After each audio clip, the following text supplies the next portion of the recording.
Imagine waking up one morning, scrolling through social media over coffee, and discovering your only son got married without inviting you.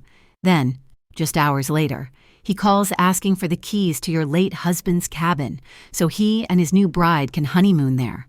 What would you do? Cry silently into your pillow? Or reclaim a lifetime of sacrifice with one final, devastating counterstrike? This is my story, and it begins with a Facebook photo that changed everything. My name is Martha Green, and at 72 years old, I thought I'd seen everything life could throw at me. That Tuesday morning started like any other in my small Colorado town. The familiar ache in my lower back reminded me to take my arthritis medication as I shuffled to the kitchen at 6:30 a.m. The coffee maker gurgled its morning greeting while I settled into my worn recliner by the window, iPad in hand. Facebook had become my morning ritual since Robert passed 3 years ago. It was my window to the world, pictures of neighbors' grandchildren, recipe videos I'd never try, and occasional updates from my son Daniel. I scrolled past Betty Morrison's new puppy photos and Harold's complaints about the weather when something made me freeze. There, sandwiched between an advertisement for knee braces and a video of dancing cats, was a photo that knocked the breath from my lungs.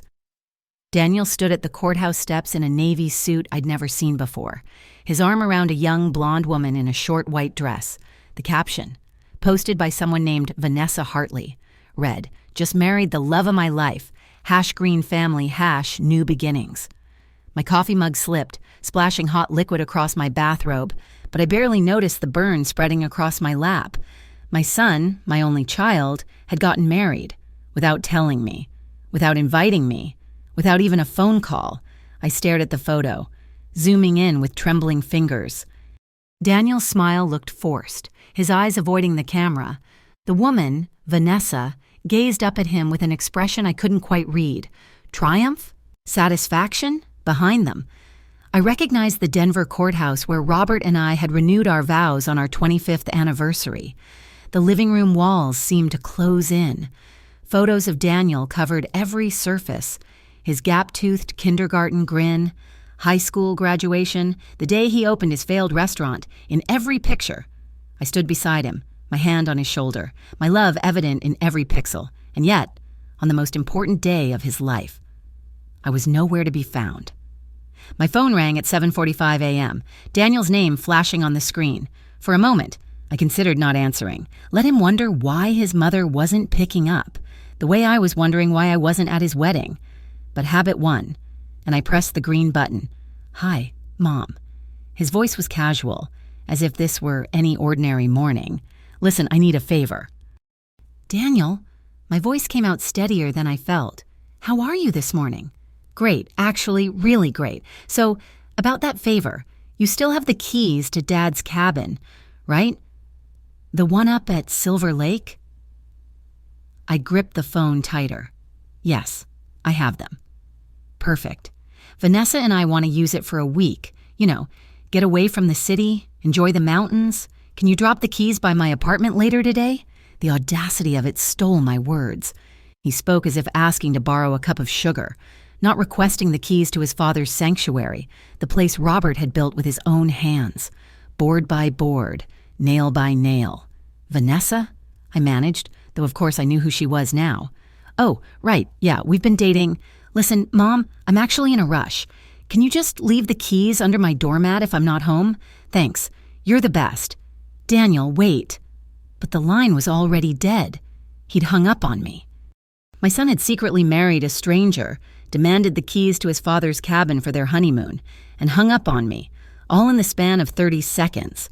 I sat in the sudden silence, my coffee growing cold, the iPad screen timing out to black. Outside, the morning sun painted the mountains golden, the same mountains where Robert's cabin waited like a faithful dog for its master's return, the cabin where we'd spent every summer, every Christmas, every moment that mattered as a family, the cabin my son now wanted to claim for a honeymoon I wasn't invited to witness. Something inside me, something that had been bending for years under the weight of disappointment and neglect, finally snapped. But it wasn't a violent break. It was quiet, decisive. like the sound of a decision being made. I stood up, my back protesting, and walked to the kitchen drawer where I kept the cabin keys on Robert's old fishing lure keychain. They lay there innocently, unaware they were about to become weapons in a war I never wanted to fight.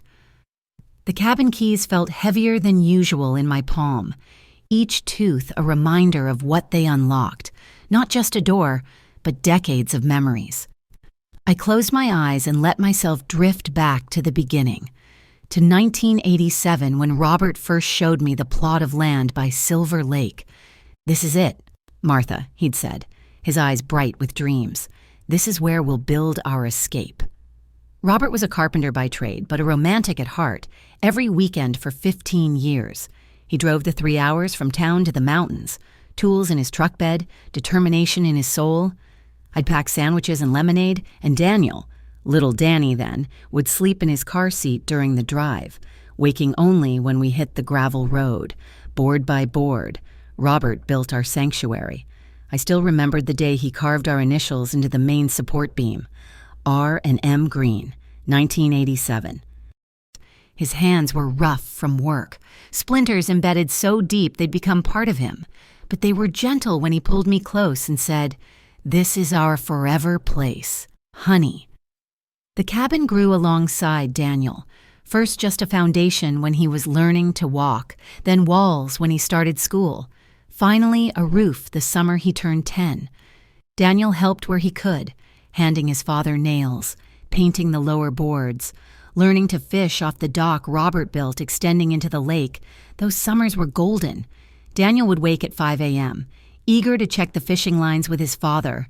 They'd return by 7, triumphant with their catch, and I'd fry trout over the wood stove while my boys told tales of the one that got away. Evenings meant s'mores by the fire pit, Robert's guitar strumming old folk songs, Daniel's voice joining in until sleep claimed him and Robert would carry him to bed. "This place," Robert would say, looking out at the lake reflecting the stars, "this is where our family's soul lives. Long after we're gone, these walls will remember our laughter." The cabin became our refuge through everything. When Robert's construction business struggled, we'd retreat to the mountains to strategize and regroup. When Daniel broke his arm falling from his bike, we spent his recovery teaching him to whittle on the cabin's porch. When my mother passed, Robert held me by the stone fireplace he'd built with river rocks, each one carefully selected and placed, even in Robert's final years, when the cancer made him too weak to make the drive alone. He insisted on visiting the cabin. "I need to smell the pines," he'd say, though I knew he really needed to touch those walls he'd built, to reassure himself that something of him would remain. The last time we went together was 2 months before he died. He could barely walk, but he shuffled to that support beam and traced our carved initials with a shaking finger. "Promise me," he said, his voice barely a whisper. "Promise you'll keep this place. Don't let it become just another asset to be sold. This is our heart, Martha, our heart."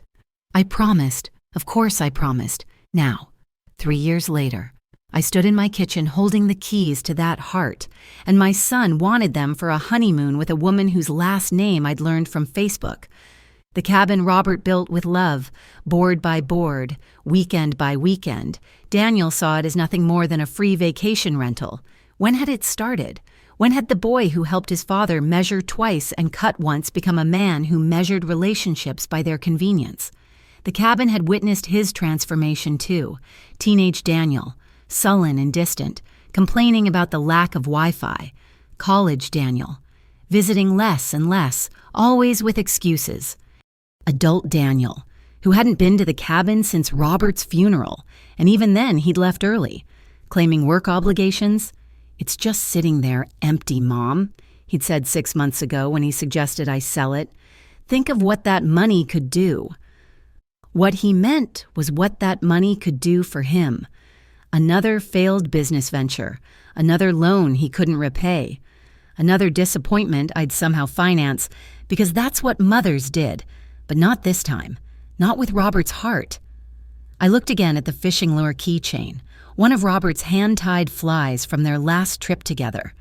Daniel had caught his biggest bass with this very lure, whooping with joy as Robert helped him reel it in. Did he remember? Did any of those moments matter to him now? Or had they all been reduced to dollar signs in his mind? The cabin wasn't just wood and nails. It was Robert's hands, weathered and sure. It was Daniel's childhood laughter echoing off the water. It was my morning coffee on the deck, watching the mist rise off the lake. It was the last place on earth where our family had been whole and happy and real. And now my son wanted the keys so he and his secret bride could play house in the ruins of what we'd built together. The thought of strangers, because that's what Vanessa was, a stranger, sleeping in the bed Robert made, cooking in the kitchen where I'd prepared 1,000 family meals, perhaps even mocking the outdated decor and handmade furniture. It was like imagining someone dancing on Robert's grave. No, the word formed in my mind, solid as the cabin's foundation. Not this time. The doorbell rang at 9:15 a.m., pulling me from my spiral of memories. Through the peephole, I saw Gloria Miller, my next-door neighbor, holding a plate covered in aluminum foil. Gloria was 70, with steel gray hair and a spine to match. She'd been the one who drove me to the hospital when I broke my wrist last winter, who brought groceries when I had the flu, who told me the truth when no one else would. "Saw your coffee splash earlier through the window," she said when I opened the door, inviting herself in as always. "Figured you might need some of my banana bread and a real conversation." That was Gloria, observant as a hawk and twice as direct. She settled herself at my kitchen table like she owned it, pouring herself coffee from my pot without asking. I loved her for it. "So," she said, cutting 2 thick slices of bread, "what did Daniel do now?" I almost smiled. After 20 years of living next door, Gloria could read me like one of her mystery novels. "What makes you think Daniel did anything? Because you only spill coffee when that boy calls, and you've got that look, like you're trying to solve a puzzle with missing pieces." She pushed a plate toward me. "Spill it, Martha. And I don't mean the coffee." So I told her about the Facebook photo, the wedding I wasn't invited to, the phone call demanding the cabin keys. Gloria listened without interrupting, her face growing stonier with each detail. When I finished, she sat back and let out a long breath. "That boy," she said finally, "has been taking advantage of you since he learned the word gimme." "Gloria, no, Martha, someone needs to say it. And God knows I'm old enough not to care about being polite." She leaned forward, her brown eyes fierce behind her glasses. "When was the last time Daniel did something for you? Not asked for something, not needed something, but actually did something to make your life better?" I opened my mouth to defend him, then closed it. The silence stretched between us as I searched my memory. His birthday? No. I'd driven 3 hours to take him to dinner, and he'd forgotten his wallet. Mother's Day. He'd texted. Nothing more. Christmas. He'd shown up 2 hours late, eaten, and left early. "That's what I thought," Gloria said, reading my face. "You know what I see when I look at you and Daniel?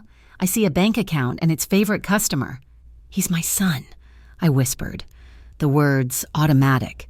Being someone's mother doesn't mean being their doormat. Gloria's voice softened slightly. "Remember when he borrowed $30,000 for that restaurant? What was it called? The Hungry Artist?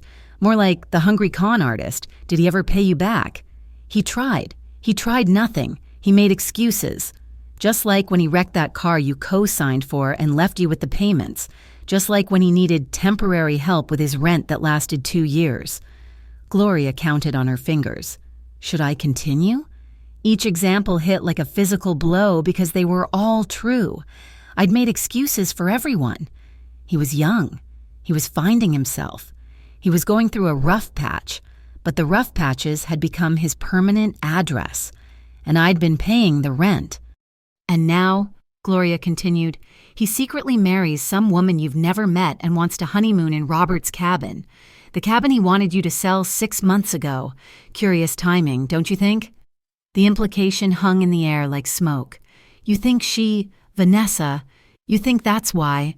"I think a woman who marries a man without meeting his mother is either very clever or very calculating. Possibly both." Gloria sipped her coffee thoughtfully. "What do you actually know about her?" Nothing, I admitted. Just her name from Facebook, Vanessa Hartley. She looks young, maybe late 20s. And Daniel's 43. Gloria's eyebrows rose. A young woman marries a middle-aged man with a history of financial failures but a mother with assets. Tale as old as time. You're being cynical. I'm being realistic. And so should you. She reached across the table and took my hand. Martha, I've watched you pour everything into that boy. Your money, your time, your heart. And what has he given back? Disappointment and demands. Now he's not even pretending to include you in his life. He's just showing up for the inheritance preview. Robert would have known what to do, I said, my voice breaking. Robert did know, Gloria said firmly. Remember when Daniel was 17 and stole money from Robert's wallet? Robert made him work construction all summer to pay it back. No exceptions, no excuses. You fought him on it, said it was too harsh. I remembered. The fights had been terrible. Robert insisting Daniel needed consequences. Me always cushioning the blow. I just wanted to protect him. You protected him right into becoming a user. Gloria squeezed my hand. But it's not too late. You can still choose yourself. Martha, you can say no. It's just a week at the cabin. It's never just anything with Daniel. First it's a week. Then it's whenever they want. Then it's why don't we renovate. Then it's why don't we sell. Gloria's voice turned urgent. That cabin is the last piece of Robert you have. Are you really going to hand it over to a son who couldn't even bother to invite you to his wedding? The question hung between us like a challenge. Through the window, I could see the mountains in the distance, where the cabin waited. Robert's voice echoed in my memory. You're stronger than you think, honey. What would you do? I asked Gloria. She smiled, but it wasn't a nice smile. I'd give him exactly what he's given me over the years. Nothing but disappointment. I don't know if I can do that. I'm his mother. Being his mother doesn't mean being his victim. Gloria stood, brushing crumbs from her lap. You've got a choice to make. Martha, keep enabling the man he's become, or honor the man Robert was. Can't do both. She left me with that thought and half a loaf of banana bread. I sat at the table, staring at the cabin keys. Gloria's words echoing in the silence. Every accusation she'd made was true. Every excuse I wanted to make crumbled under scrutiny. Daniel had become a stranger who wore my son's face, a man who saw me not as his mother, but as a resource to be mined, and I'd let it happen. One excuse at a time, one bailout at a time, one disappointment at a time. But the cabin, that was different. That was Robert's heart and hands and dreams. That was the last pure thing from when we were a real family, before I'd loved my son into selfishness. Gloria was right. I had a choice to make, and for the first time in years, I knew what Robert would want me to choose. After Gloria left, I couldn't sit still. The house felt too small, too full of photographs that now seemed to mock me. Every picture of Daniel smiled down with a question. When did I lose you? Or maybe the real question was, did I ever really have you at all? I found myself in his old room, unchanged since high school. Baseball trophies gathered dust on shelves Robert had built. Participation trophies, mostly I'd insisted he get something even when his team lost, even when he'd skipped half the practices. The walls still held posters of bands he'd liked at 15, back when his biggest rebellion was loud music and a pierced ear. That boy had been real. I remembered him at 13, gangly and awkward, trying to impress Ashley Henderson from down the street. He'd asked Robert to teach him guitar, practiced until his fingers bled, then serenaded her outside her window. She'd laughed, not cruelly, just young and embarrassed, and Daniel had come home crushed. I'd held him while he cried, promised him someday someone would love his grand gestures. When had that sensitive boy become a man who married without telling his mother? The change started in high school. New friends who smirked when they said Mrs. Green, who never quite met my eyes. The parties that began at someone else's house, but somehow always ended with Daniel vomiting in our bathroom at 3 a.m., the calls from school. He was absent, he was failing, he was caught with answers written on his palm. Robert wanted to ground him, take away privileges, make him earn back trust. But I always had a reason why this time should be different. He was struggling with the divorce of his best friend's parents. He was stressed about college applications. He was just being a teenager. "You're not helping him, Martha," Robert would say after another midnight argument. "You're enabling him." "I'm loving him." I'd shoot back. "Someone has to. I love him too. That's why I want him to face consequences." But I was so afraid. Afraid of his anger. Afraid of losing him. Afraid of being the kind of mother mine had been. Cold, distant, quick with criticism and slow with affection. So I swung the other way, cushioning every fall, explaining away every failure, opening my wallet whenever he held out his hand. The college years were a blur of tuition payments and care packages. Daniel studied business, he said, though his transcripts told a different story. Dropped classes, incomplete grades, a final GPA that barely scraped by. I paid for summer classes to help him graduate, hired a tutor, even wrote some of his papers when he called crying about deadlines. "You're doing too much," Robert warned. "He needs to struggle. That's how we learn." But I couldn't bear to watch him struggle. Every setback felt like my failure as a mother. So I smoothed the path, not realizing I was paving his road to perpetual childhood. After graduation, the pattern continued. The restaurant was his dream, he said. All he needed was startup money. I liquidated bonds Robert had bought for our retirement.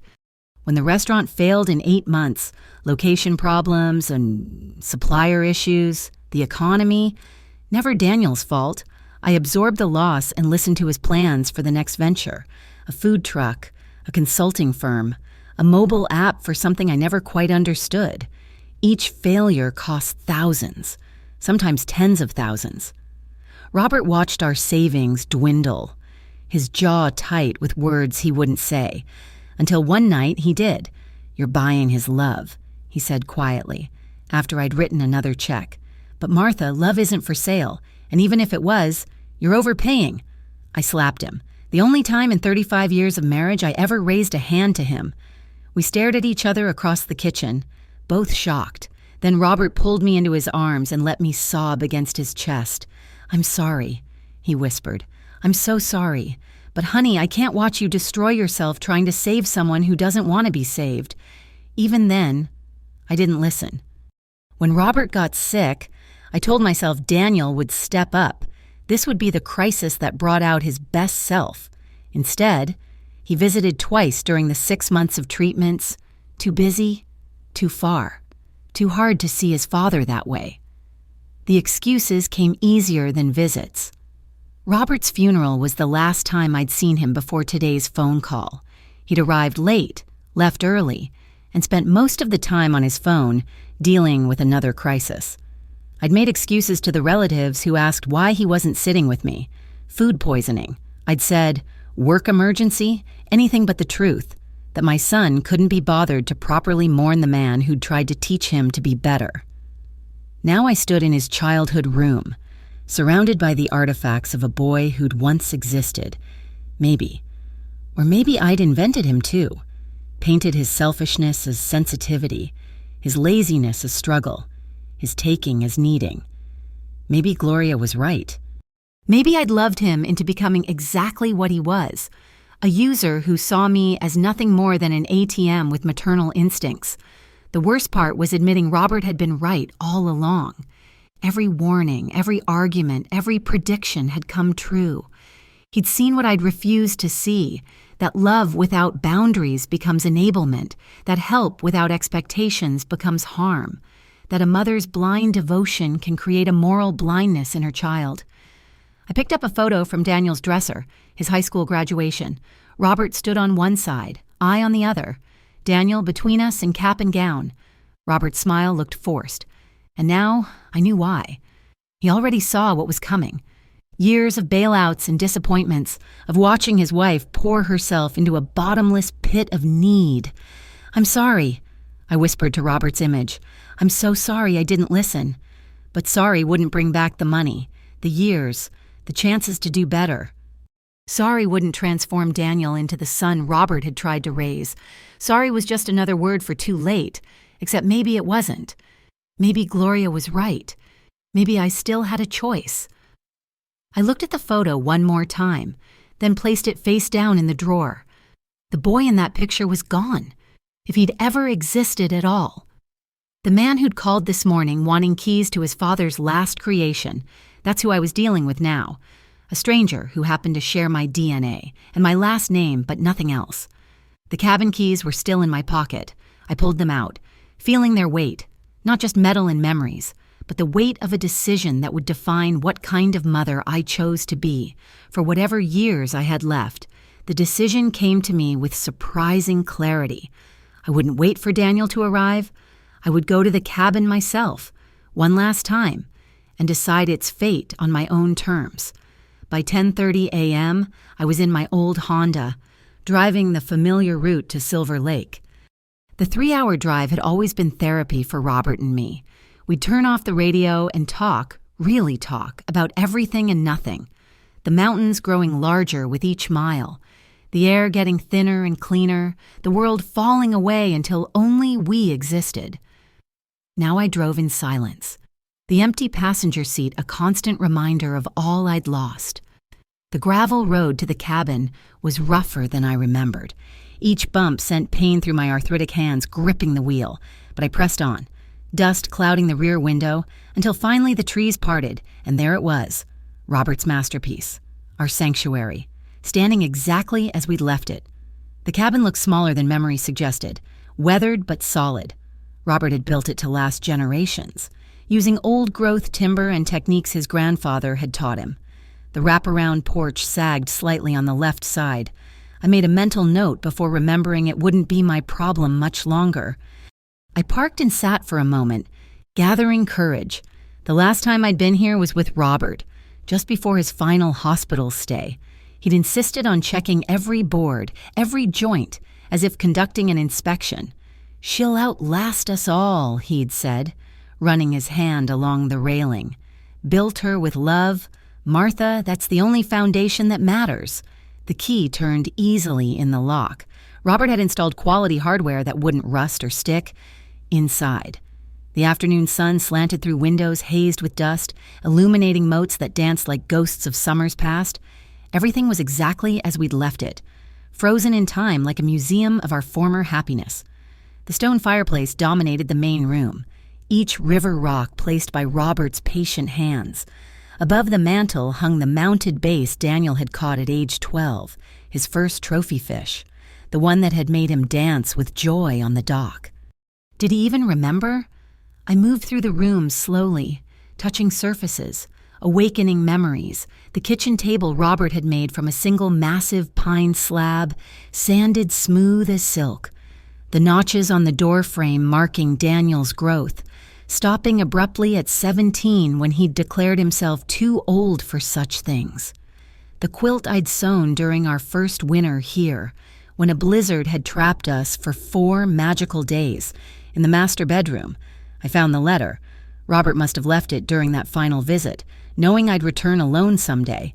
It was tucked under his pillow, my name written in his careful carpenter's script.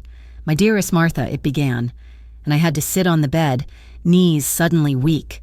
"If you're reading this, I'm gone and you're here alone, probably trying to decide what to do with our place. I know you. Honey, I know you're torn between holding on and letting go, between what Daniel wants and what's right. I need you to know something. This cabin isn't my legacy. You are. The strength you don't think you have, the wisdom you won't credit yourself with, the love that runs so deep it sometimes drowns your good sense. You are what I'm most proud of building, even if I use no hammer or nails. About Daniel, I know you blame yourself for how he turned out.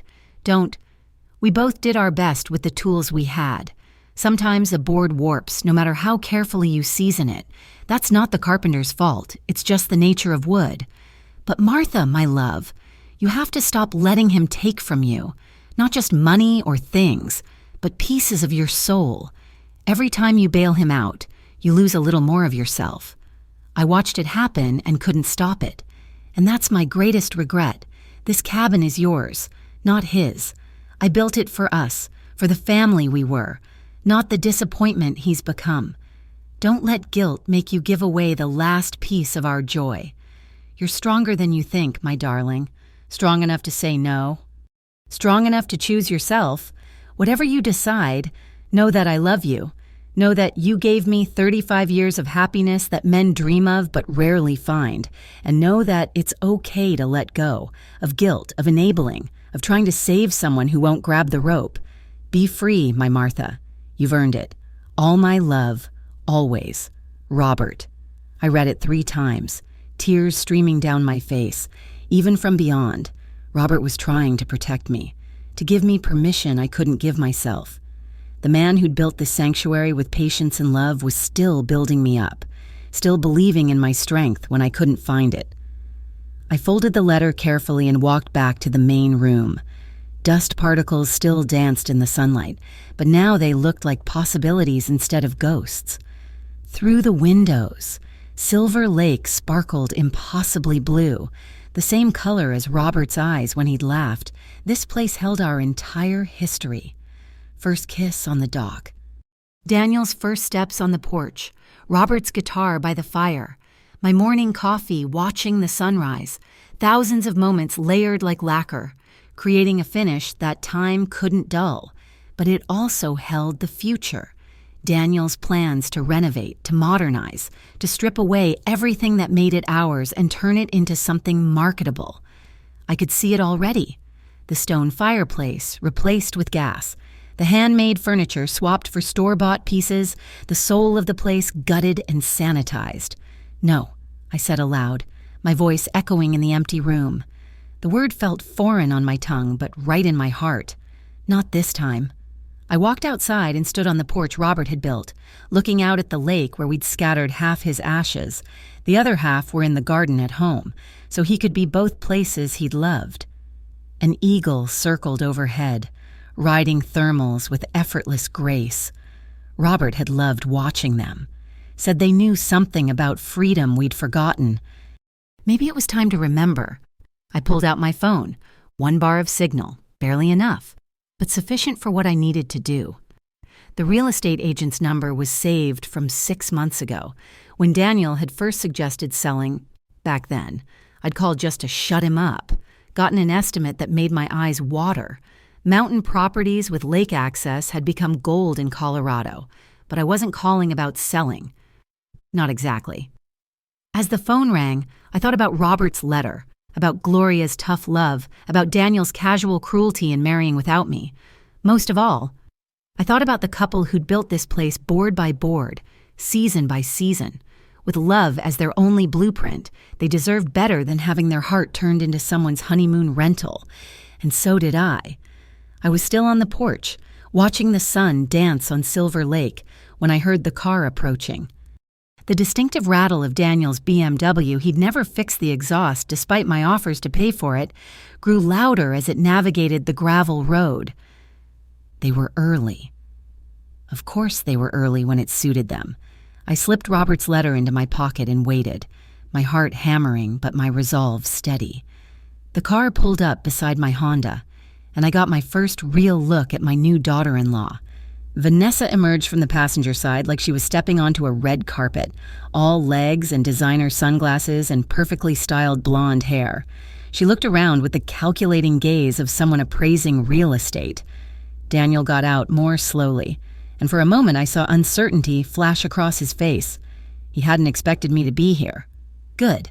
It was time he learned that mothers could be unpredictable too. "Mom?" He forced a smile as they approached the porch. "What are you doing here? I said you could just leave the keys." "I know what you said."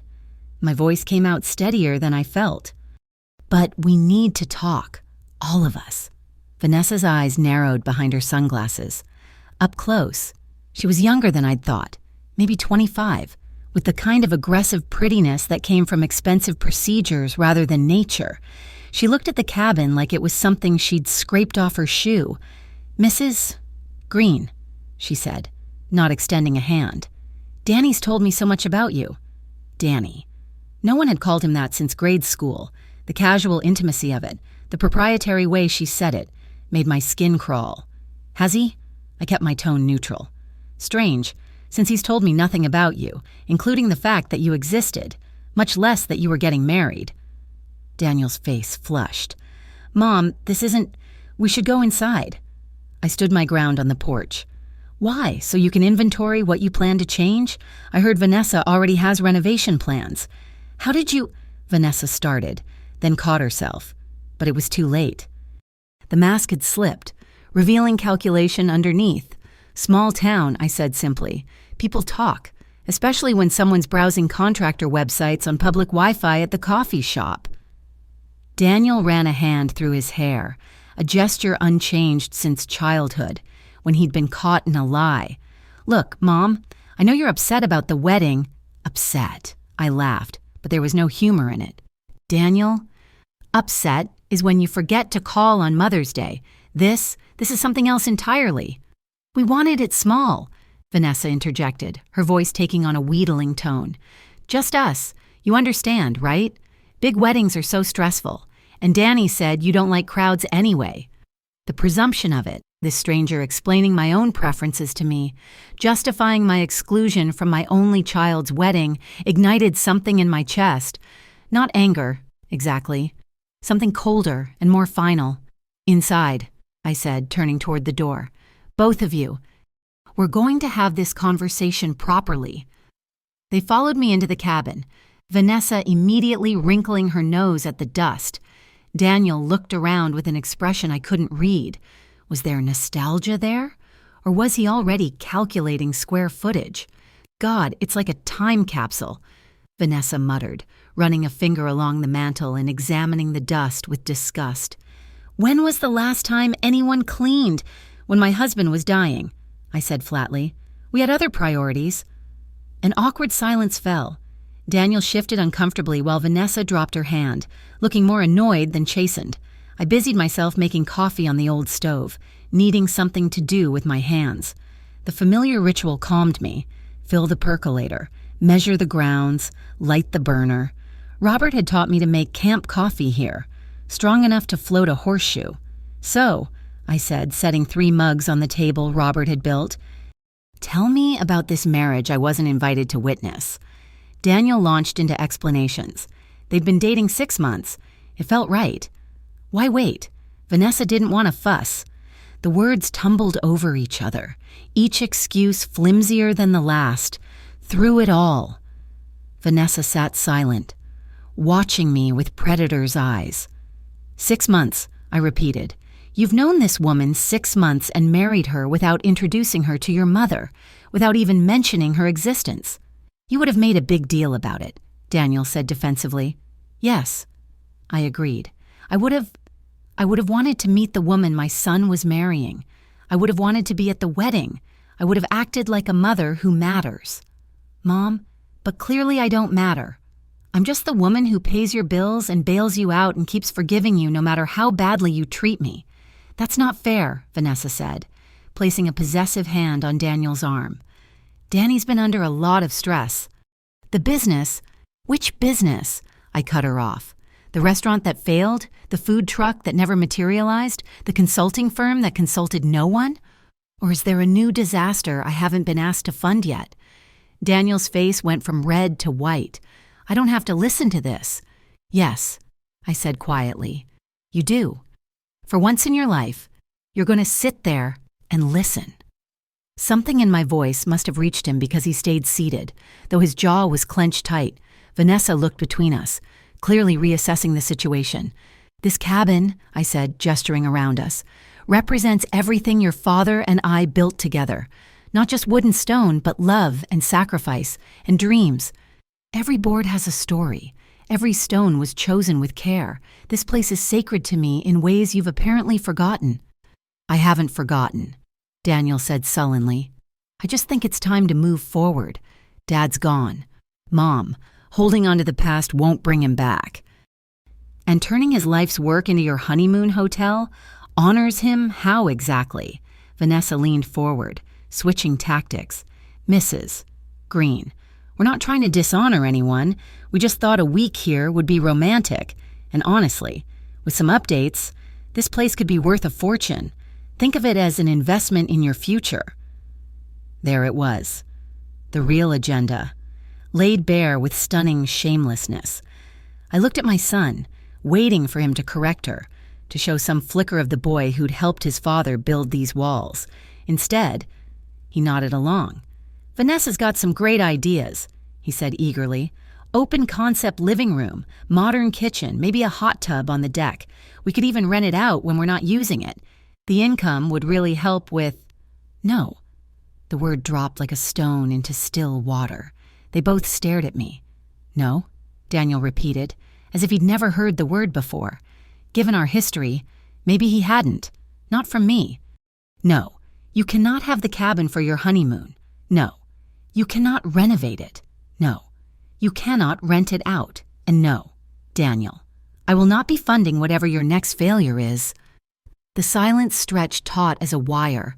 Vanessa's mask finally fell completely, revealing the calculating coldness underneath. Daniel's face cycled through confusion, anger, and something that might have been fear. "You can't be serious," he said finally. "I've never been more serious in my life."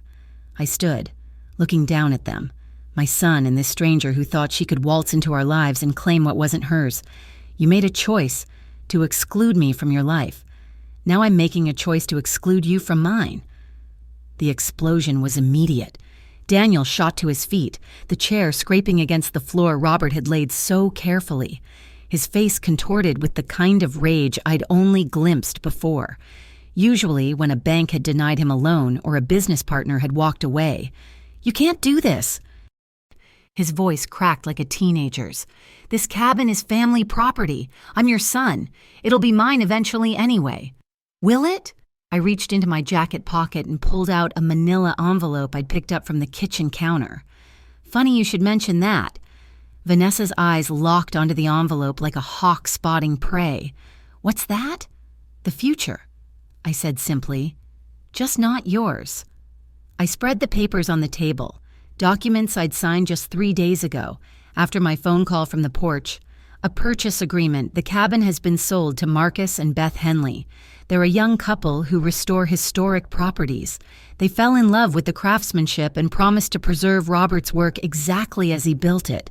The silence was deafening. Daniel's mouth opened and closed like a landed fish. Vanessa had gone pale beneath her makeup. "You sold it?" Daniel's voice was barely a whisper. "You sold Dad's cabin?" "I sold my cabin," I corrected. "The deed was in my name alone. Robert insisted on it for tax purposes. The Henleys take possession next month. They're even keeping the base on the wall because they understand some things are meant to stay exactly as they are." "How much?" Vanessa's question came out sharp as broken glass. "How much did you get for it?" I smiled at her. A real smile. Perhaps my first genuine one since seeing their wedding photo. Enough to ensure I'll never need to ask anyone for anything again, including my son. Daniel grabbed the papers, scanning them frantically as if hoping to find some loophole, some escape clause that would undo what I'd done. His hands shook as he read. $600,000, he breathed. "You got $600,000 and you didn't even tell me. The way you told me about your wedding?" I kept my voice level. Funny how exclusion works both ways. "That money should be. We could have—" He looked at Vanessa helplessly. And in that moment, I saw the truth crystal clear. This hasty marriage, the sudden interest in the cabin, the renovation plans already in motion. They'd been counting on this place, planning their future around an inheritance they'd assumed was guaranteed. "You thought you'd married into money," I said to Vanessa. "You thought wrong." She stood abruptly, her chair tipping backward. "This is insane. Danny, tell her she can't do this." But Daniel was staring at me with something I'd never seen in his eyes before. Genuine fear. For the first time in his life, he was facing a mother who wouldn't cave, wouldn't write a check, wouldn't smooth his path. "Mom, please, let's talk about this. I know I should have told you about the wedding, but Vanessa wanted— You thought I'd keep being the foolish old woman who bankrolled your failures and accepted your neglect." I gathered the papers back into the envelope. "You thought wrong too. Where's the money?" Vanessa demanded. "What did you do with $600,000? "I put it somewhere safe." I said, "Somewhere it can't be borrowed. begged, or stolen. Somewhere it will take care of me for whatever years I have left, since clearly my son won't. Daniel's face crumbled. I would have taken care of you. You've always taken from me, I interrupted. There's a difference. I pulled out the cabin keys, Robert's fishing lure still dangling from the ring, and set them on the table with a decisive click. These are for the Henleys now. They'll be here next week to measure for restoration work. Real restoration. Honoring what Robert built, not gutting it for profit.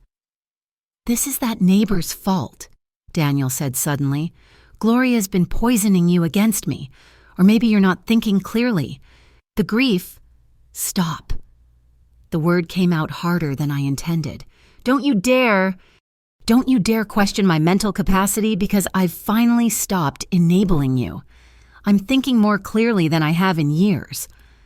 Vanessa grabbed her purse, her movements sharp with fury.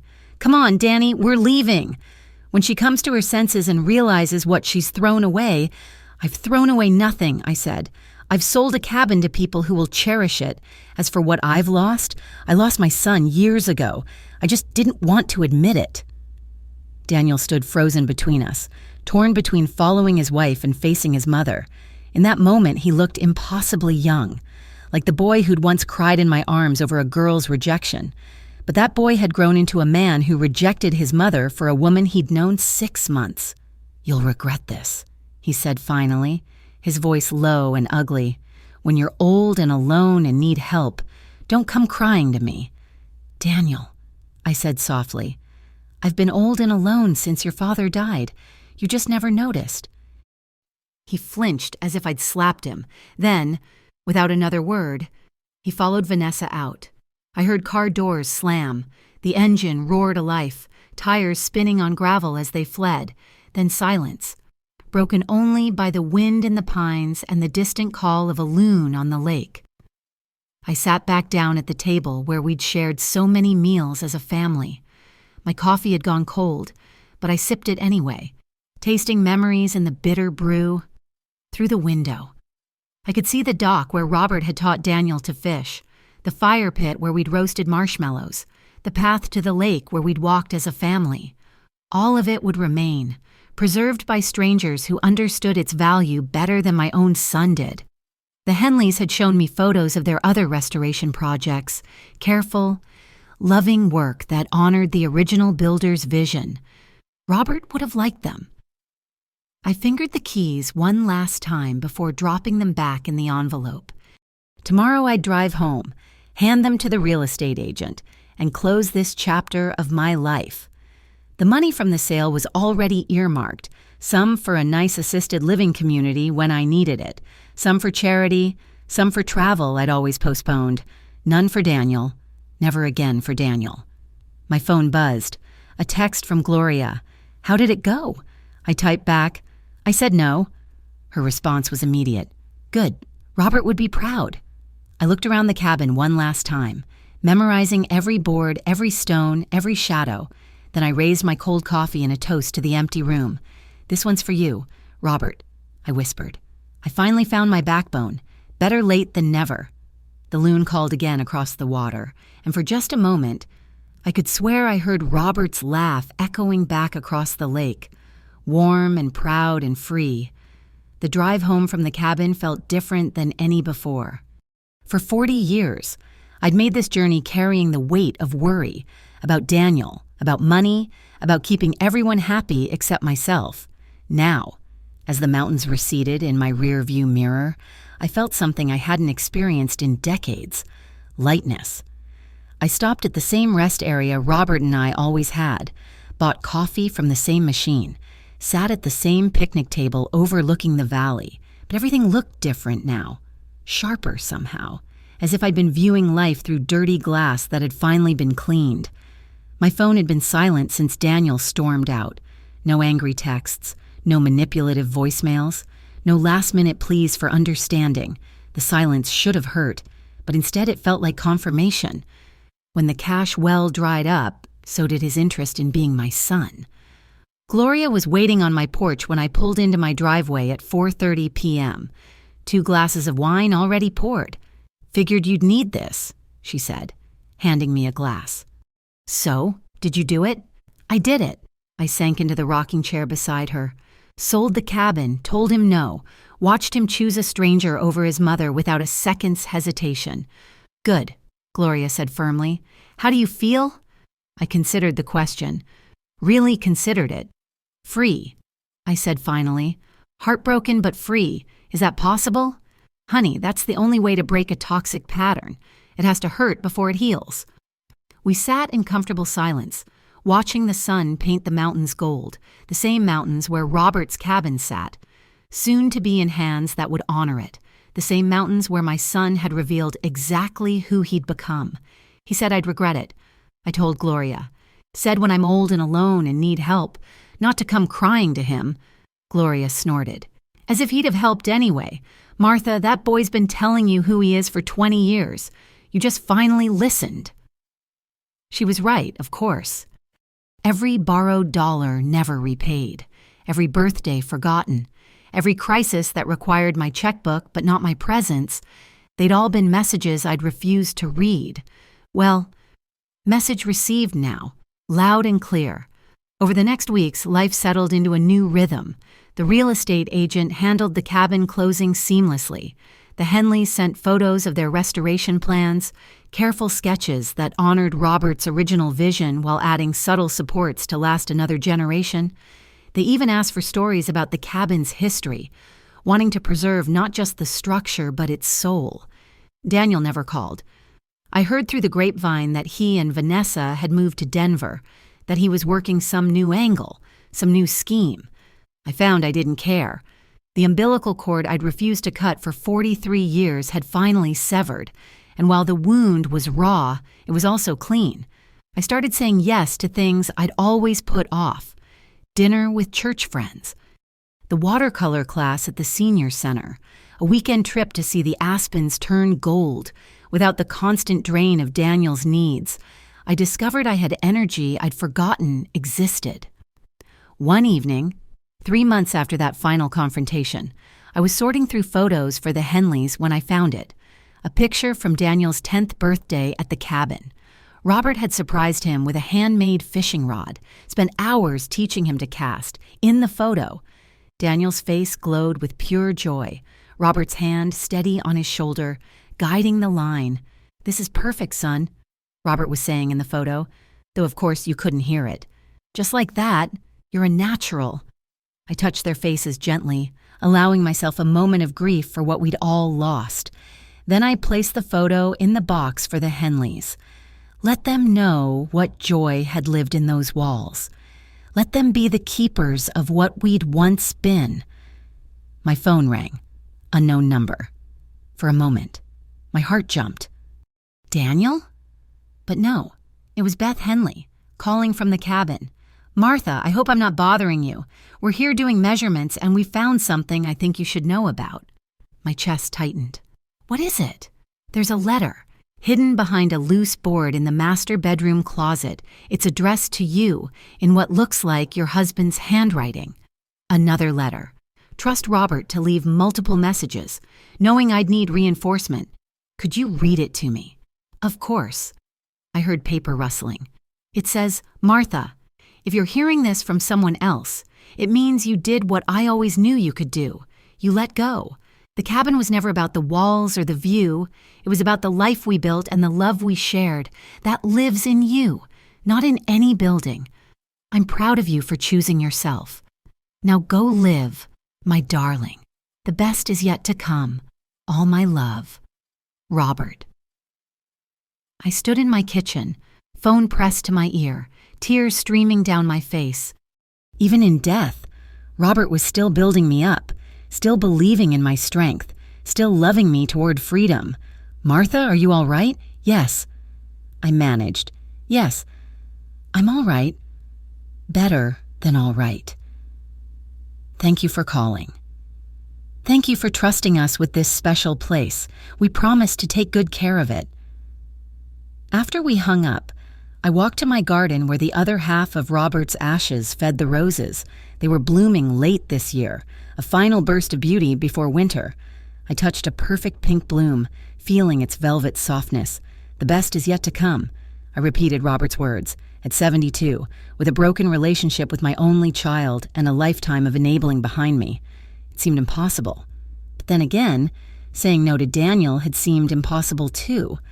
I thought about Daniel and Vanessa, probably plotting their next scheme, probably bad-mouthing me to anyone who'd listen.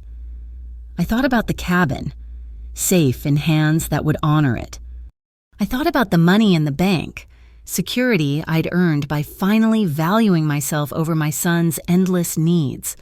And I thought about tomorrow, watercolor class at 10 a.m., lunch with Gloria, maybe a movie after, small pleasures I denied myself for years, always waiting for Daniel to need something, always on call for the next crisis. That was over now. The door I'd held open for 43 years, hoping my son would walk through it and choose me, choose us, choose love over money. I'd finally closed it, and in doing so, I'd opened a window to my own life. The roses nodded in the evening breeze, and I could almost hear Robert's voice one more time. You did it, honey. You chose yourself. Now live. So I would, starting now, starting here. With dirt under my nails and hope in my heart, the boy I'd raised was gone, if he'd ever existed, but I was still here, still standing, still capable of choosing joy. And that, I realized as the sun set behind the mountains, was the greatest revenge of all. Not punishment or retribution, but simply living well without him. Daniel thought he'd married into money. Instead, he'd divorced himself from the only person who'd ever loved him unconditionally. His loss. My freedom. I watered the roses one more time, then went inside to plan tomorrow's adventures. The best was yet to come. Robert had promised, and for the first time in years, I believed it. Thank you all for listening to my story. I'd love to know where you're tuning in from. Please share in the comments below so we can connect. If this story resonated with you, please subscribe to the channel and share your own thoughts and experiences. Sometimes the hardest choices lead to the greatest freedom.